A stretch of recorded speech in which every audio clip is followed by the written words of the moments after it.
this scene at home.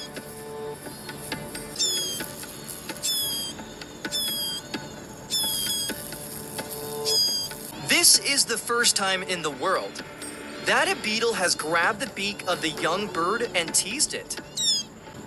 The gentle young bird doesn't know what to do. The beetle acts like a bull and the helpless little bird has to endure, surely. The mother bird is out searching for food, unaware of this scene at home. Now, the beetle has even climbed onto the young bird's body.